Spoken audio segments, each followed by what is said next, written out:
L'épisode cette semaine est présenté par la formation d'introduction au cake design de Le Sucre au Four. C'est la formation en cake design pour réussir vos gâteaux du premier coup. Fini les recettes qui floppent et les gâteaux qui s'écroulent. Faites enfin du cake design digne de ce nom. Bienvenue au podcast Sucre et compagnie. Un podcast animé par Mélanie Mathias, coach et créatrice de solutions pour entrepreneurs sucrés. Et Sandra Major, formatrice en cake design depuis 2015 et fondatrice de l'école lesucreaufour.com. Notre mission est de t'aider à prendre des décisions éclairées pour ton entreprise sucrée. Salut tout le monde, re-bienvenue à un nouvel épisode de podcast. Cette semaine, Mélanie et moi, on vous parle de 13 étapes pour démarrer son entreprise sucrée. Yeah!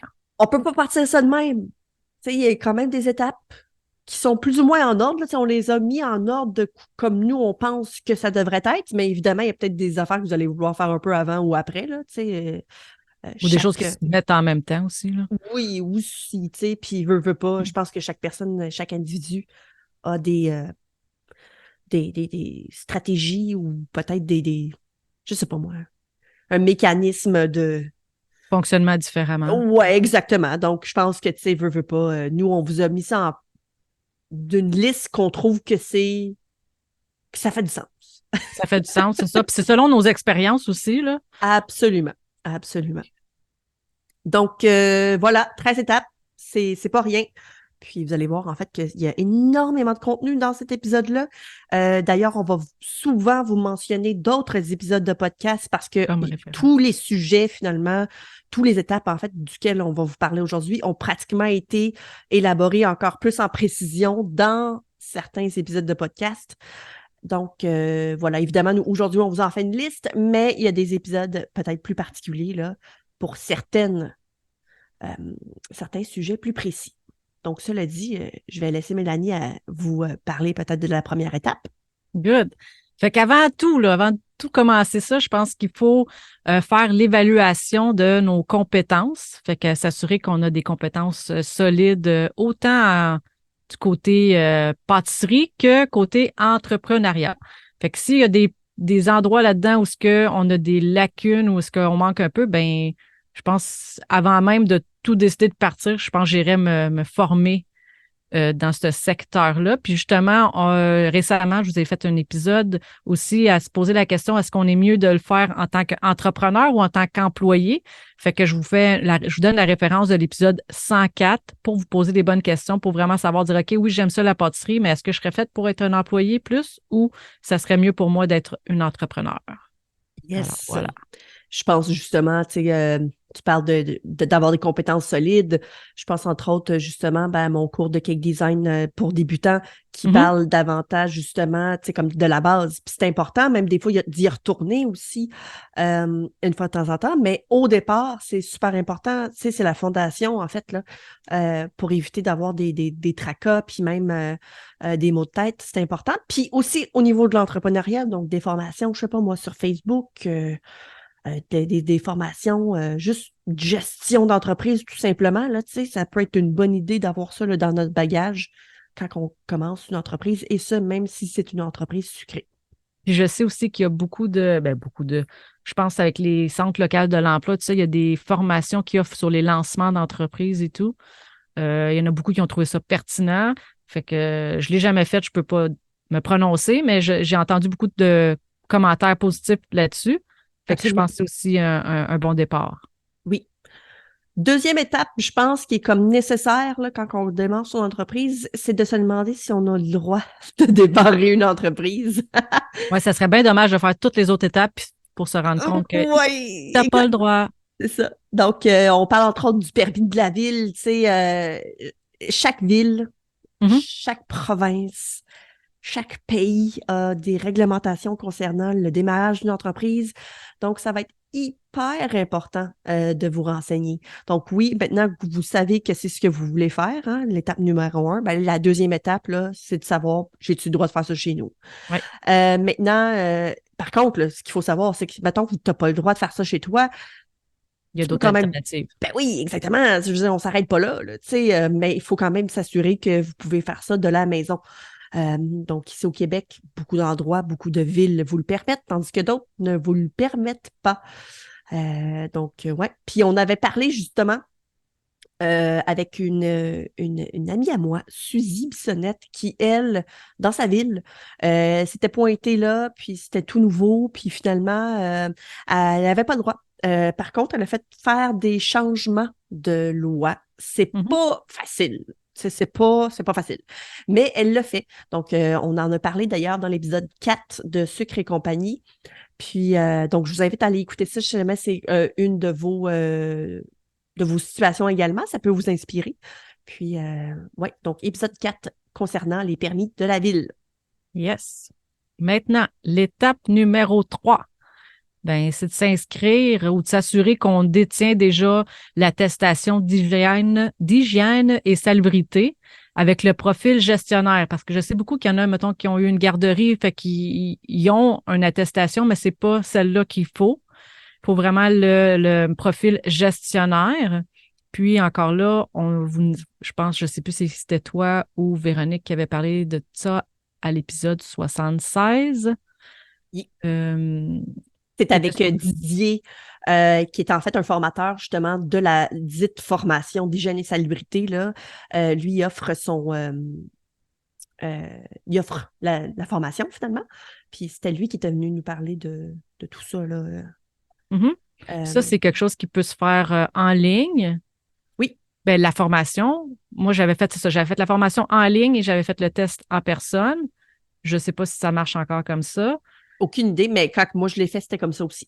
OK, parfait. Puis ça, c'est pour l'instant, j'avais demandé à un inspecteur, puis pour l'instant, il disait que c'était une attestation qui était bonne à vie, qui n'était pas nécessaire d'être refaite. Par contre, les lois, hein, on le sait, ça peut toujours changer. Donc, Ah ça ouais. pourrait venir en sorte qu'à un moment donné, il demande un refresh à toutes les Je pense que X ça nombre serait pas d'années. une mauvaise idée parce que, tu sais, moi, ça fait longtemps, puis des fois, je suis comme un petit peu embrouillée dans ma tête. Mhm. Tu sais, ça fait Ouais. longtemps, tu sais, je veux pas, j'ai encore mes cahiers, mais reste quand même que je feuille pas nécessairement dedans, tu sais. Puis à la limite, je me dis, y a-tu des choses, des réglementations qui ont changé depuis le temps qu'on Ben l'a oui, passé aussi, tu sais? exactement.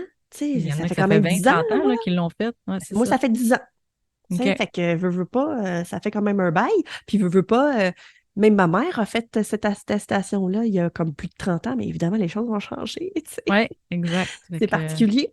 Mais oui, puis c'est important que ce soit aussi le profil gestionnaire parce que, comme tu disais, le manipulateur ne fonctionne pas.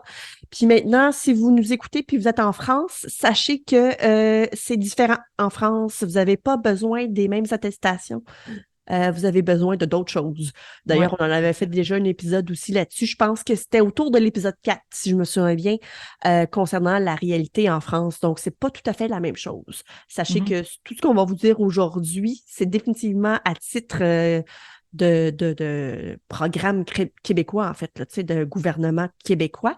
Mhm. Mais c'est sûr que vous pouvez quand même vous en inspirer là, si vous êtes d'ailleurs. C'est juste que, bon, les termes qu'on va employer ne sont pas tout à fait exacts pour vous.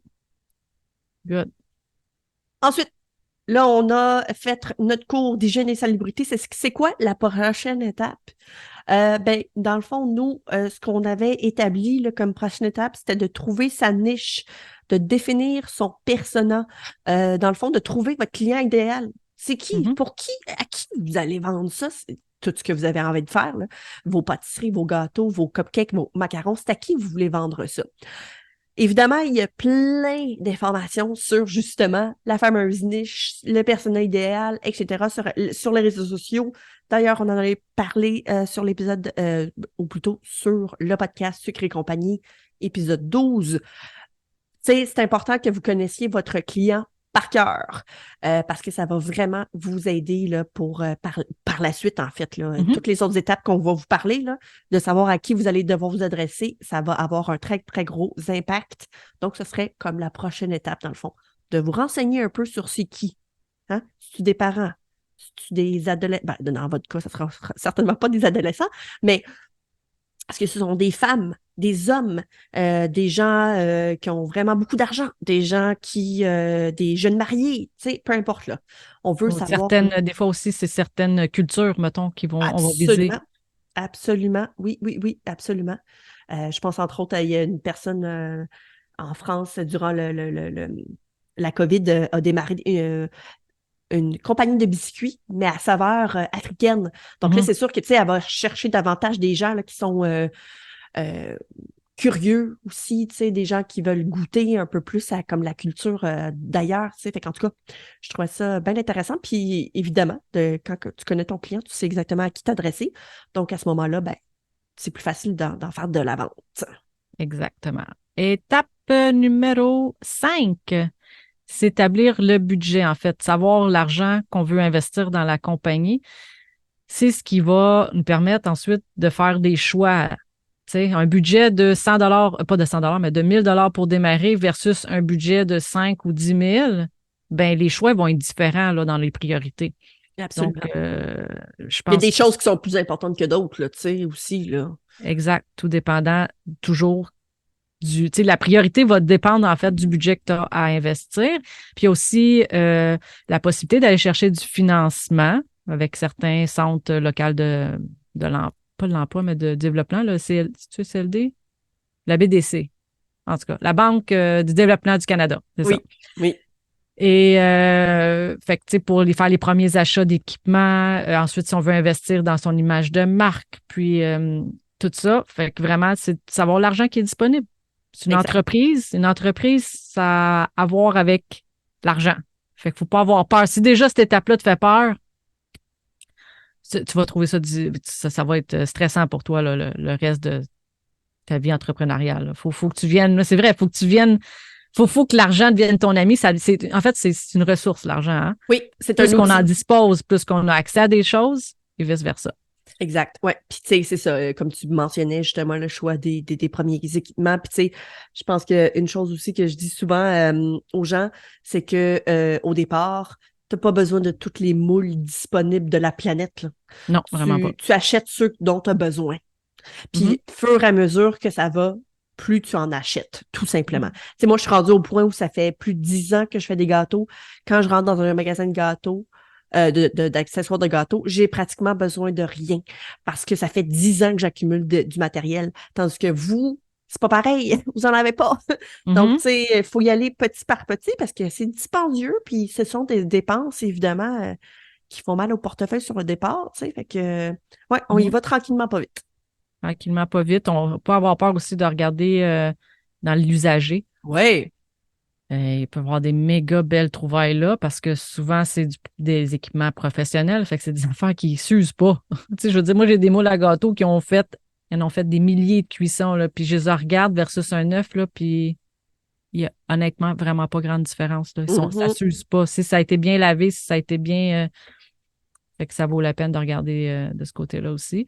Puis, pour d'autres choses, je te dirais que ça vaut la peine aussi d'investir un bon montant puis d'avoir de quoi être de qualité, de Ah oui. professionnel versus d'aller acheter du résidentiel qui n'est pas fait pour faire de l'usage que tu vas en faire puis qu'au final, ça va te péter dans la face quand c'est pas le temps.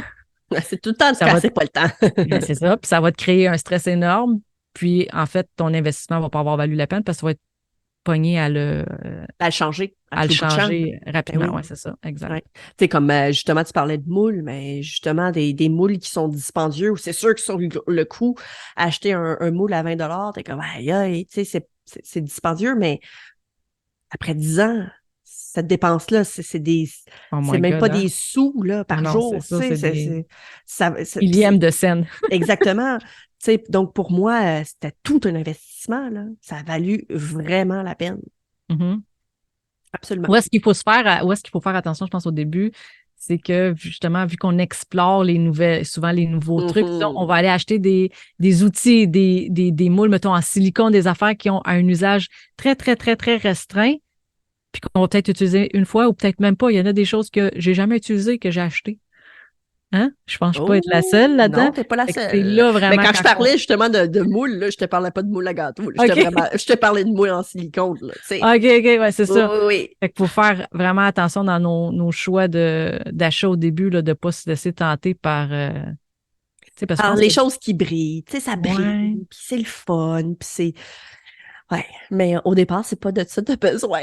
Non, il faut vraiment y aller. Puis justement, le persona va Hum. faire en sorte que ça va t'aider avec tes achats. Est-ce que ça, ma clientèle va l'acheter? Oui, non?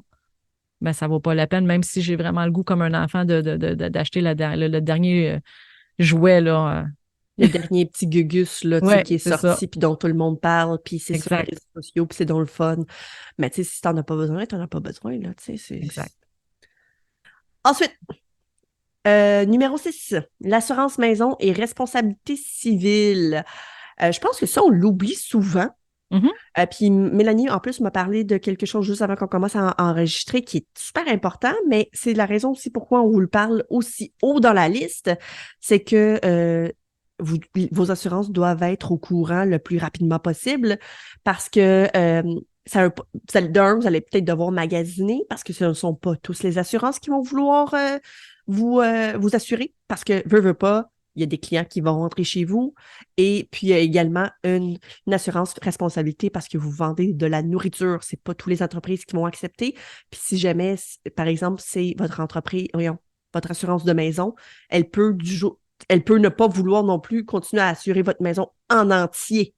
En sachant, non, mais ils peuvent carrément te couper ton assurance en sachant que tu exploites une entreprise à domicile. C'est ça, là. Fait que là, puis après, tu peux pas dire, oh non, non, désolé, Je je me suis n'ai pas trompée. d'entreprise, là. Ils vont dire, non, t'es barré. Puis le fait d'être barré d'une entreprise, d'un assureur, fait en sorte que c'est plus difficile après aller trouver une autre assurance qui va être prêt à nous assurer. Fait que c'est vraiment important de le faire tôt dans le processus pour leur dire, j'ai l'intention de, à tel moment, est-ce que vous pouvez me donner une prime pour ça? Est-ce que vous le faites? Oui, non. Non, d'accord. Ça veut dire que va falloir que tu trouves une autre C'est ça. assurance. Exactement. Donc, il faut que tu magasines. Puis, comme je vous dis, c'est vraiment une assurance maison, mais également responsabilité civile. Hein. C'est Ouais, dans le deux. fond, c'est que tu peux assurer tout le matériel de l'entreprise, que ça ne sera pas couvert par tes assurances personnelles. Mhm. Puis, fait que ça, c'est à toi de voir. Est-ce que tu l'assures pas? Tu sais, en cas de, je sais pas moi, mettons que De ton feu, atelier est ouais, de feu. de vol, ou Bon, peu importe. Là. inondation, je pense que c'était peut-être un peu moins. Les trucs seraient quand même utilisables, là, même avec une grosse inondation. Mais bref, mettons en cas de feu, si tu as 10 000 piastres de stock d'inventaire, puis ça va vite, là. Ouais. Est-ce que tu veux que ça soit couvert, oui ou non? Puis après, la responsabilité civile, ben ça, c'est tout ce qui fait en sorte que ton client vient chez vous, le fait qu'il ne faut pas que l'intoxication alimentaire, les faits d'erreur professionnelle ou tout N'importe ça. quoi. Puis aussi, je pense que tu peux même voir avec eux, admettons que tu te blesses, Hum. est-ce que la perte de revenus pour toi? Fait que, mettons, tu peux assurer, mettons, un revenu X par mois en cas de blessure, puis tu sais, de regarder ça avec eux si ça vaudrait la peine. Ah, cool. Mm. Donc, ensuite, on est au numéro 7. Une fois que tout ça était seté, là, ça serait le temps, je pense, d'aller s'enregistrer le, voyons, NEQ. ouais, NEQ, le numéro d'entreprise du Québec. OK, donc là, il faut que tu aies choisi ton nom. Puis en choisissant ton nom, assure-toi de valider si il est disponible. Si, tu sais, est-ce que je vais pouvoir avoir un site Internet avec ce nom-là? Est-ce que les réseaux sociaux à ce nom-là, est-ce que sont disponibles? Puis aussi, est-ce que ça ne rentre pas en conflit avec d'autres entreprises, que ce soit du domaine ou pas? Est-ce qu'il y a d'autres entreprises qui ont le même type de nom? Tu sais, des fois, quand on utilise le mot création, ben création, ça s'applique à plein d'autres choses artisanales. Fait que création Caitlin, mettons, je ne sais pas, là. Est-ce que ça existe déjà? Puis est-ce que ça va être confondu avec une autre entreprise? Parce que ça va autant nuire à l'autre qu'à nuire à toi.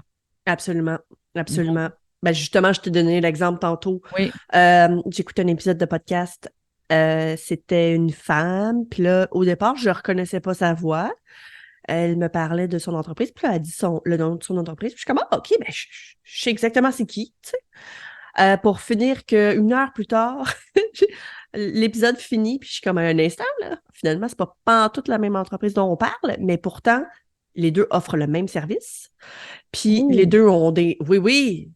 Puis les deux ont des noms extrêmement similaires. Là, j'étais comme, oh my God. Puis ça m'a fait penser au fait que faudrait presque en parler dans le domaine, tu sais, parce qu'au domaine sucré, parce que ça peut tellement porter à la confusion, tu sais. J'étais moi-même confus. Fait que ouais. Puis tu sais, c'est ça. Même service, même produit, même nom ou similaire. Et tabarouette, tu sais. En tout cas, je sais pas qui est arrivé en premier, mais il a dû avoir de la confusion en quelque part. Puis il y a peut-être eu même un petit peu de frustration aussi d'un côté, là, tu sais. Ça, j'en suis convaincue. Puis donc, c'est important de vous assurer que votre nom soit autant que possible le plus unique. De vérifier aussi. Tu sais, c'est sûr que, bon, il y a quelqu'un, mettons, en Belgique qui a le même nom que vous. C'est pas si pire parce que, Non. je veux dire, vous allez rarement tomber en compétition avec cette personne-là.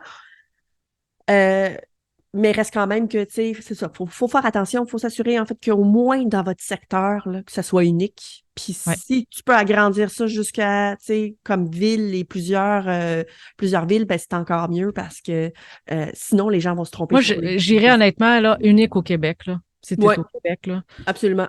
Aïe, aïe, donc. Absolument. C'est ce que je ferais également pour s'assurer, dans le fond, que quand les gens tapent votre nom d'entreprise sur Google, que vous soyez pratiquement la seule option qui sort. Oui, exact. Ouais. Puis, D'ailleurs, on en avait parlé de l'épisode C'est ça. 40, il me semble. Excuse. Non, c'est bien correct, c'est ça, exactement. Épisode 40. Trouver son nom d'entreprise. Comment le trouver, en fait. Tu sais. On vous donne des petits trucs. OK, good. Fait que là, on est rendu à l'étape numéro 8. Yes. Ça, c'est une étape qui est facultative. Ça serait de s'enregistrer aux taxes. Je sais que ça fait peur à bien du monde. On en a parlé dans l'épisode 70. Puis, honnêtement, moi, c'est quelque chose que je recommande. Surtout pour le domaine sucré. Surtout exactement, dans notre domaine, c'est quelque chose que je recommande vraiment. Fait que j'en dis pas plus. Allez écouter l'épisode 70. Je pense que ça va répondre à vos questions de ce côté-là. Comme je vous dis, c'est facultatif. Ça peut être fait un peu plus tard, mais vous allez perdre. Tant qu'à moi, c'est plus rentable de le faire dès le début. Absolument.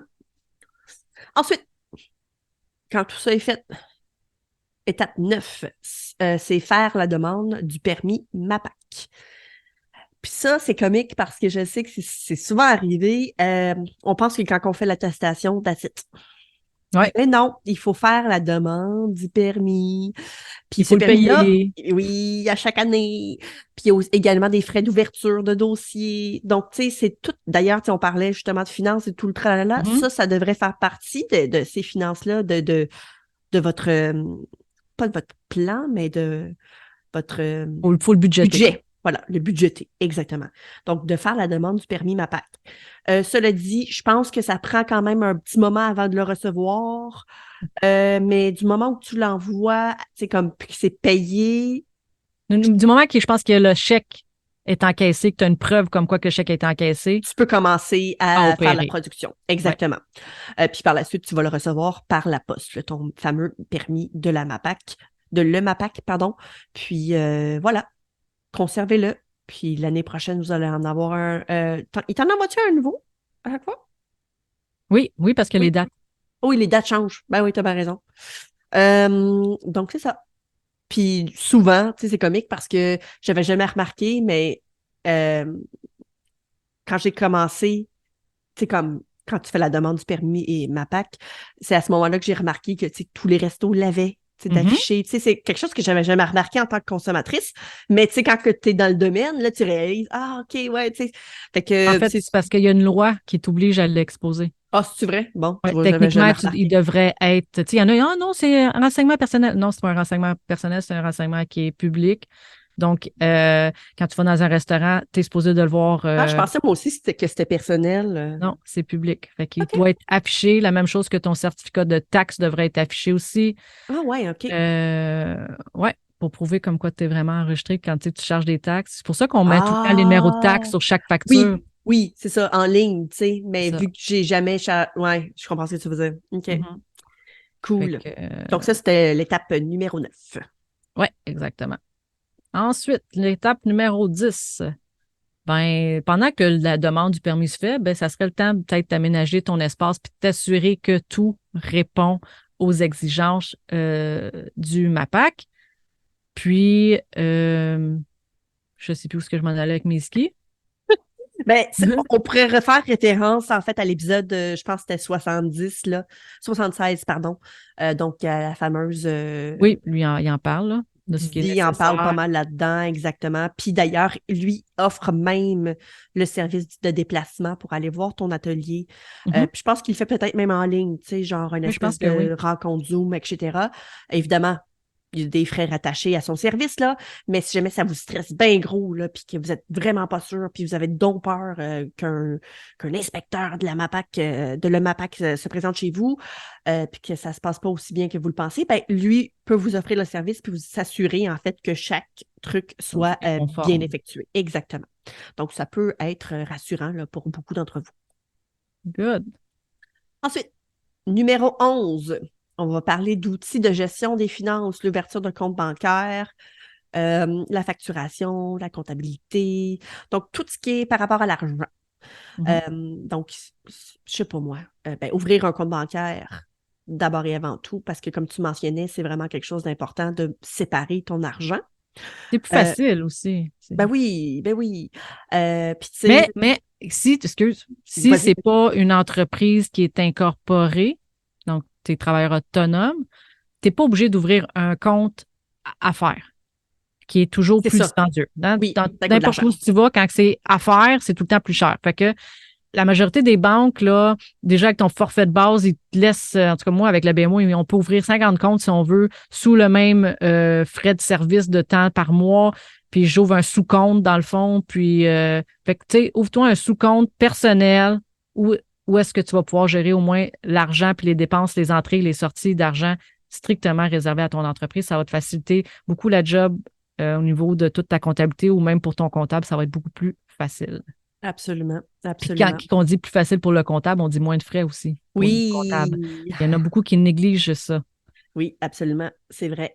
Je fais souvent beaucoup de travail avant la comptable, puis souvent je trouve que c'est pas bien cher, mais dans le fond, je réalise que c'est parce que c'est moi qui fais la job, tu sais. Oui, c'est ça.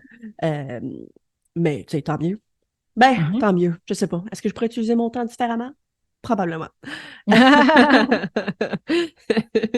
Numéro 12. Je le fais-tu? Je le fais-tu? Vas-y. Ouais? OK. Élaborer son plan marketing. Yeah, yeah, yeah. Donc, tout ce qui est comme logo, site web, le choix de la plateforme des réseaux sociaux que vous allez vouloir utiliser, participer à des événements locaux. Tu sais, on parlait de marché, justement. On parle de publicité. On parle de, mon Dieu, ton image de marque en général. Ça coûte de l'argent. Fait que, tu sais, encore une fois, on revient au budget qui était en haut complètement parce que, encore une fois, c'est super important. Mais ton plan marketing, c'est de savoir là, dans quelle direction tu t'en vas, puis comment tu vas faire en sorte que les gens découvrent ton produit. Exactement. Ouais. Puis ça, vous en aviez parlé à l'épisode 28. Je pense que c'est par rapport au logo? Oui. OK. En fait, il y avait on a fait un épisode littéralement là, sur. L'image de marque. Oui, mais on a aussi. L'épisode 28, dans le fond, c'est comment se faire découvrir au départ là, avec ton entreprise sucrée. Ah, OK. Donc, c'est un peu du marketing, là, finalement, de débutant, si tu veux, là, en quelque sorte. Mais oui, on a également parlé d'image de marque. Puis là, avec Geneviève. Oui, avec Geneviève. Là, j'essaie de le trouver rapidement. Hey, de toute manière, tous les liens, là, ils vont en avoir en titi. Ils vont se retrouver dans la description de l'épisode d'aujourd'hui. L'épisode 23 avec Geneviève Hébert. Voilà. Donc, voyons, elle dit comment avoir un branding authentique. Yes. Good.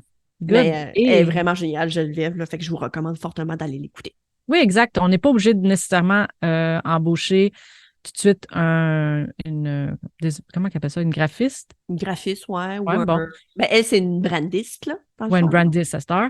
Puis, il y en a qui offrent des formations là-dessus à le faire toi-même. Fait que, tu sais, c'est encore là, tout va dépendre de ton budget. Exactement. T'sais? Si j'ai un budget qui est plus restreint, je vais essayer de le faire moi-même, mais je vais prendre les bonnes bases de, tu sais, comme je regarde justement avec Geneviève, elle a écrit un livre de A à Z, comment élaborer ton propre branding. Oui. Je vais y aller avec ça. Oui, c'est ça. Je vais y aller avec ça. Tu sais, c'est 30 $. Je vais me taper tout l'ouvrage qu'il y a à faire là-dedans, mais je vais en ressortir avec un branding qui va être authentique puis qui va être représentatif de toi, puis aussi de qui tu vas attirer comme clientèle. Exact. D'ailleurs, on en parle beaucoup dans son livre, puis il est génial, là, son livre, ça m'a beaucoup aidé quand j'ai démarré l'école en ligne. J'ai un peu le mot du scène pour mettre là-dessus, tu sais, fait que je préférais mettre 30$ du temps. Oui, c'est ça. Et au final, j'étais bien satisfaite. Parce qu'au début, on n'a pas tant de clientèle, hein, fait que du temps, on en a justement pour démarrer l'entreprise puis faire ces bases-là. Absolument. Mais si on a un budget qui est plus élaboré, on saute ça puis on va aller mettre notre temps ailleurs où est-ce que ça va être plus bénéfique. Exact.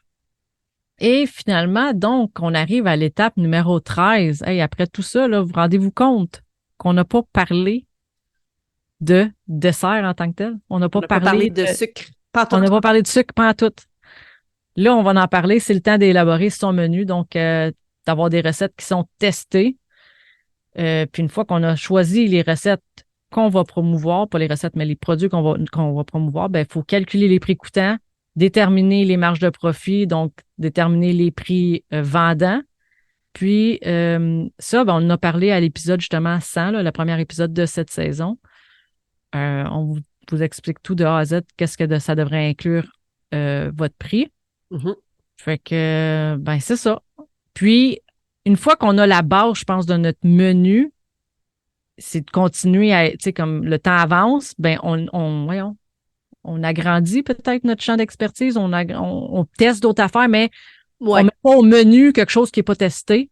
Non, jamais. On ne vend jamais, pas jamais. quelque chose qu'un client me demande un gâteau à l'orange, j'ai jamais fait ça. Parfait, monsieur, il n'y a pas de problème, je vous fais ça un gâteau. Non. Jamais. Faites pas ça. Ça crée tellement du stress pour rien. Parce que ça ne veut pas dire que ça va fonctionner. Ça ne veut pas dire que ça va être bon. Puis, encore une fois, comme je te dis, ça te fait du stress qui n'est pas nécessaire. Donc, ne faites pas ça. Testez-le d'avance. Puis, offrez... tu sais, c'est comme, dans le fond, aller chez Walmart puis dire « Hey, moi, je veux un massage. » Ils n'offrent pas de service de massage chez Walmart. Ils vont me dire non. Ils vont pas dire « Oh, un instant, écoute, on va te faire une petite table en arrière, là. On va te masser. » Regardons, font pas ça. Ouais, c'est la même affaire pour vous. S'il y a un client qui arrive, moi, je veux un gâteau à l'orange, puis vous n'en avez pas au menu. Je suis désolée, monsieur, mais j'ai pas de gâteau à l'orange. That's it, that's all. Tu peux le prendre en note, par contre, puis te dire, oui, ça serait une bonne idée. Merci de votre suggestion, mais j'en ai pas présentement au menu. C'est ça, exactement. Donc, voilà, c'est ce qui conclut les 13 étapes pour démarrer son entreprise sucrée. Ces 13 étapes, techniquement, ça peut aller pas mal plus long que ça, mais c'est comme ça, c'est juste pour le démarrage. Après tout ça, là, t'es en business, comme on disait tantôt. Oui, exact. On a trouvé notre jeu de mots très drôle. Voilà. T'es en business. Mais une entreprise, ça évolue constamment. On travaille sur l'entreprise constamment. Constamment. Ça change aussi constamment. C'est pas parce que au départ, tu pensais te partir en affaires pour vendre des gâteaux de mariage que c'est ce que tu vas faire toute ta vie. Non. Ça se peut que éventuellement que tu changes, puis et vice-versa. Hein? Mm-hmm. Donc, voilà. Puis j'espère que ça va vous aider. On a c'est vraiment beaucoup de contenu, là. Je suis d'accord que c'était vraiment beaucoup, mais c'est un épisode nécessaire, à mon avis. Oui. Donc, merci Mélanie pour cet épisode. Merci à toi, ça fait plaisir. On vous souhaite une bonne semaine, puis si vous avez des questions, n'hésitez pas à venir nous voir sur le groupe privé Facebook là, de Sucre et Compagnie. Yes! Là. Yes! Ciao! Bonne semaine! Bye! Bye!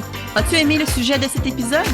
Viens nous rejoindre sur le groupe Sucre et Compagnie pour continuer la discussion avec notre communauté d'entrepreneurs sucrés. Si tu nous écoutes sur une application qui te le permet, laisse-nous un review 5 étoiles pour faire découvrir le podcast à d'autres entrepreneurs et les aider avec leur business. On t'invite aussi à faire une capture d'écran de l'épisode que tu écoutes en ce moment et de la partager en story sur Instagram. Tag-nous avec le sucre au four et Maman Gâteau avec un 0, de sorte que l'on puisse te repartager et te faire découvrir par notre communauté.